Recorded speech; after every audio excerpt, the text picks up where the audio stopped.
बिस्मिल्लाहिर्रहमानिर्रहीम। अस्सलाम वालेकुम स्टूडेंट्स, उम्मीद है तमाम स्टूडेंट्स गाइड के साथ होंगे। और आज हम लोग डिस्कस करने जा रहे हैं जी आज के लेक्चर में 10th क्लास मुताला पाकिस्तान का 5वां टॉपिक जनरल परवेज़ मुशर्रफ का दौरे हुकूमत 1999 टू 2018 का जो है दौरे हुकूमत था उनका उनका मुशर्रफ साहब का जो इरा था उनका टेन्योर था गवर्नमेंट का, वो आज हम लोग डिस्कस करेंगे किस तरह उन्होंने पिछली हुकूमत का खात्मा किया और अपनी जो है वो हुकूमत जो है अपने हुकूमती कदम जो है उन्होंने जमाए। आज के लेक्चर में हम डिटेल के साथ कंप्लीट टॉपिक डिस्कस करेंगे जनरल परवेज़ मुशर्रफ का हुकूमत और उसमें उनकी जितनी इंपॉर्टेंट चीज़ें आएंगी इसमें हम लोग साथ साथ हाईलाइट करते जाएंगे। अगर इनसाइड हमारे पास कोई एडिशनल हेडिंग होगी तो हम लोग उसको भी मार्क करते जाएंगे, साथ साथ इन टेक्स्ट इंपॉर्टेंट शॉर्ट क्वेश्चन आएंगे वो भी साथ साथ मार्क करते जाएंगे। तो आपने वीडियो को कंप्लीट देखना है। और वीडियो स्टार्ट करने से पहले मेरी आप सबसे एक ही रिक्वेस्ट होगी, काइंडली अभी तक आप लोगों ने चैनल को सब्सक्राइब नहीं किया तो काइंडली प्लीज चैनल को जो सब्सक्राइब कर दीजिए। वीडियो पसंद आए तो वीडियो को लाइक जरूर कीजिएगा और आगे जरूर शेयर कीजिए। सबसे पहले जी हम स्टार्ट करेंगे जी जनरल परवेज मुशर्रफ का दौरा हुकूमत 1999 टू 2018 उसका डिस्कस करेंगे जी। सबसे पहले इंट्रोडक्शन, और आप लोगों के पास सबसे पहले जो हेडिंग होती है वो भी आती है जी तारुफ की। तारुफ की आपने यहाँ पे दे देनी है हेडिंग जो कि मैंने आपके सामने स्क्रीन पे मेंशन भी कर दी है। और इसमें हम लोग क्या मेंशन करेंगे जी कि 12 अक्टूबर 1999 को जनरल परवेज मुशर्रफ मुस्लिम लीग नून की हुकूमत खत्म करके पाकिस्तान के चीफ एग्जीक्यूटिव बन गए। तो 12 अक्टूबर 1999 को उन्होंने किसकी हुकूमत खत्म की जी, मुस्लिम लीग नून की, और क्या बन गए जी, पाकिस्तान के चीफ एग्जीक्यूटिव बन गए। और 20 जून 2001 को सदर पाकिस्तान का ओहदा संभालिए। इंपॉर्टेंट एमसीक्यू है कि जनरल परवेज मुशर्रफ ने सदर पाकिस्तान का ओहदा कब संभाला, 20 जून 2001, लेकिन हुकूमत का खात्मा उन्होंने कब किया था, 12 अक्टूबर 1999, यानी कि तकरीबन 7 से 8 माह के बाद उन्होंने सदर पाकिस्तान का ओहदा संभाला। उससे पहले किस ओहदे पर थे जी, वो पाकिस्तान के चीफ एग्जीक्यूटिव थे। कौमी और सूबाई असम्बलियां तहलील कर दी गई, मुल्क में हंगामी हालात का ऐलान किया गया और नई इंतजामिया तश्कील पाई। जनरल परवेज मुशर्रफ ने सुप्रीम कोर्ट से 3 बरस के लिए हुकूमत करने की इजाजत लगी। यहाँ पे आपके पास एमसीक्यू आता है कि हुकूमत पाकिस्तान से सुप्रीम कोर्ट से जो है उन्होंने कितने बरस की हुकूमत करने की इजाजत दी थी, 3 वर्ष की हुकूमत करने की इजाजत ली थी। उन्होंने मुल्क में जल्द इंतखाबात कराने का वादा भी किया। जनरल परवेज मुशर्रफ की इस अहम इस्लाहात दर्ज झेल है। तो आप लोगों ने जो तारुफ मेंशन करना है वो आप लोगों का मेंशन होगा सिर्फ यहाँ तक। उसके बाद आपकी हेडिंग आएगी जी इस्लाहात, और उसकी इस्लाहात हम लोग फर्दर जो है वो डिस्कस करेंगे। तो सबसे पहले हमारे पास आ जाती है जी सनती इस्लाहात, जिसे हम कहते हैं जी industrial reforms. General Parvez Musharraf ने मुल्क को माशी तरक्की की राह पर गामजन करने और मुल्क में सनती तरक्की के अमल को तेज करने के लिए मुतअद्दिद इकदाम उठाए, जिनमें सनतों की बहाली और सरमायाकारी की हौसला अफजाई के अलावा सरमायाकारों को तहफ़्फ़ुज़ फराहम करना भी शामिल था। मुशर्रफ दौरे हुकूमत में मुल्क की कई नई सनतें भी कायम की गई, जिनमें मोटर गाड़ियों की सनत, मोटरसाइकिलों की सनत, चीनी की सनत, केमिकल की सनत, बुनियादी ज़रूरियात का सामान बनाने की सनत, बिजली का सामान, इलेक्ट्रॉनिक्स बनाने की सनत, सीमेंट की सनत और फौलाद साजी की सनत काबिल जिक्र है। तो ये बहुत इंपॉर्टेंट एमसीक्यू आता है कि उन्होंने कौन कौन सी जो है वो नई सनतों का क्याम किया था। तो आप लोगों ने तमाम सनतों के जो नाम है यहाँ पे मेंशन है कि केमिकल्स की, इलेक्ट्रॉनिक्स की, बिजली के सामान की, सीमेंट की, फौलाद साजी की, ये जो है उनकी अहम इंडस्ट्रीज उन्होंने बनाई थी अपने दौरे हुकूमत में। इन सनतों के क्याम से पाकिस्तानी मईशत में बेहतरी है। बिजली की मुसलसल फराहमी के लिए थर्मल प्लांट्स को गैस और कोयले के प्लांट्स में तब्दील करने के लिए मनसूबे बनाए गए। ये भी आपके पास इंपॉर्टेंट है कि बिजली की मुसलसल फराहमी के लिए उन्होंने क्या इकदाम उठाए थे कि थर्मल प्लांट्स को गैस और कोयले के प्लांट्स में जो है तब्दील करने और मनसूबे बन उनके यानी कि कन्वर्जन का उन्होंने मनसूबा बनाया था। इसी दौरान में जीडीपी में सनतों का हिस्सा 13% के लगभग रहा। तो उनका यहाँ पे ये भी आपके पास इंपॉर्टेंट एमसीक्यू है कि जीडीपी में सनतों का हिस्सा मुशर्रफ साहब के दौर में कितना था, 13% के लगभग था, यानी कि अप्रोक्सीमेटली। जनरल परवेज मुशर्रफ ने नजकारी के अमल को तेज करने के लिए नजकारी कमीशन कायम किया। इस कमीशन ने बड़ी सनतें नजकारी के जरिए से निजी शोबे के हवाले से करने के अमल को फाल बनाया। इस तरह तलीमी इदारे, पीटीसीएल और मालियाती इदारों की नजकारी अमल में लाई गई। इन कोशिशों का मकसद मुल्क में माशी तरक्की के अमल को आगे बढ़ाना था। तो हमारे पास मुशर्रफ इरा में से काफ़ी सारे इंपॉर्टेंट एमसीक्यूज और शॉर्ट क्वेश्चंस आते हैं। नेक्स्ट है जी हमारे पास रई इस्लाहात, एग्रीकल्चर रिफॉर्म, ज़राअत की तरक्की के लिए ज़राअत में जिद्दत लाएगी, किसानों को खुसूसी मराआत दी गई, खेतों को सराब करने के लिए खालों को पुख्ता किया गया।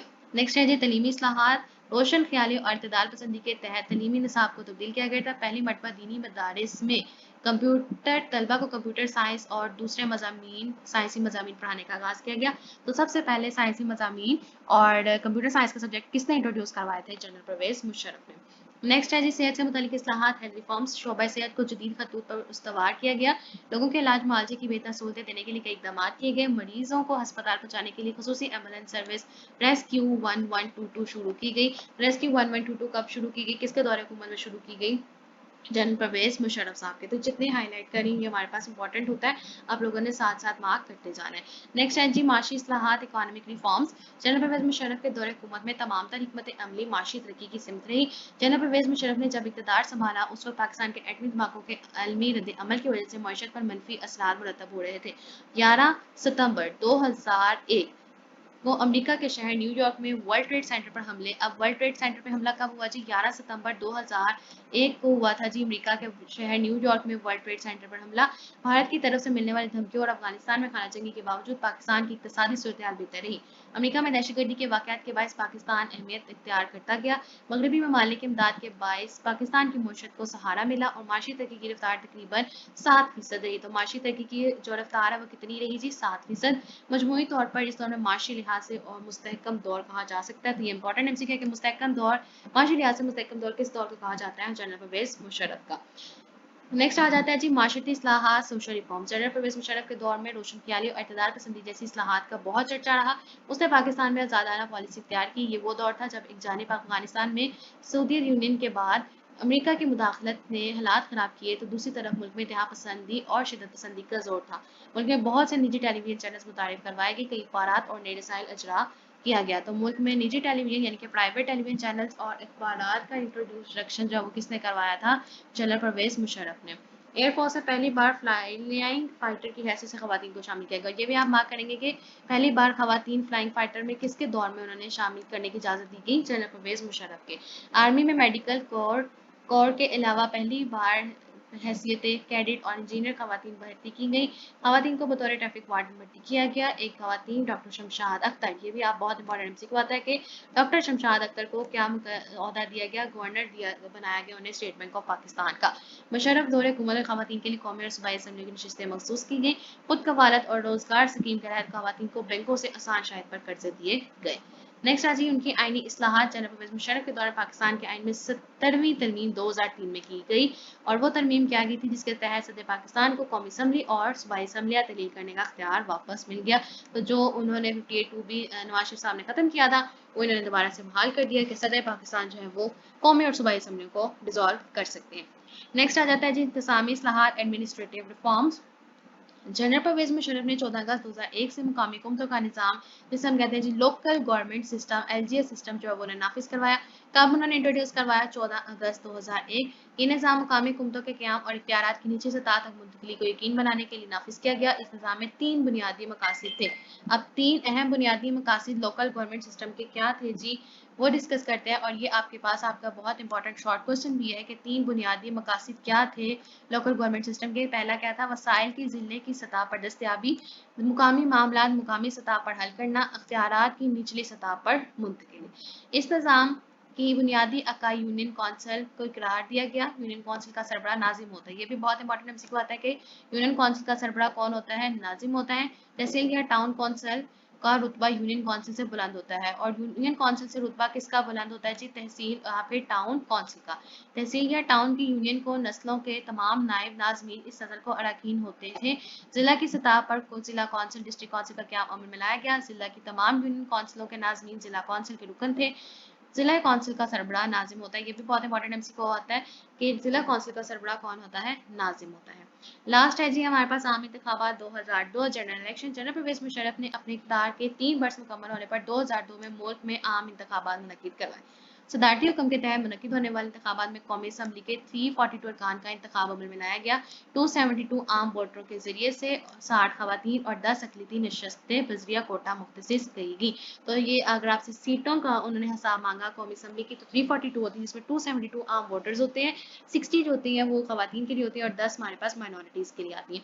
इंतखाब में हिस्सा लेने के बुनियादी अहलियत कम अज़ कम BA मुकर्रर की गई। ये बहुत इंपॉर्टेंट एमसीक्यू है कि कम अज़ कम कितनी जो है वो उन्होंने एजुकेशन जो है उन्होंने फिक्स की थी इंतखाबात 2002 में हिस्सा लेने के लिए ग्रेजुएशन BA। इसके अलावा आम नशस्तों पर इंतखाबात में हिस्सा लेने के लिए मुसलमान होने की शर्त भी ख़त्म कर दी गई। यानी कि उन्होंने कहा कि पहले ये शर्त थी कि मुसलमान ही ये सब कुछ कर सकते हैं, लेकिन अब उन्होंने अगर हम देखें तो उन्होंने 10 नशिस्तें जो है माइनॉरिटीज़ के लिए भी फिक्स कर दी। इंतखाबात में मुस्लिम लीग कायद-ए-आज़म ने अक्सरियत हासिल की। बलूचिस्तान से ताल्लुक़ रखने वाले मीर ज़फ़रुल्लाह खान जमाली को वज़ीर-ए-आज़म मुंतखब किया गया।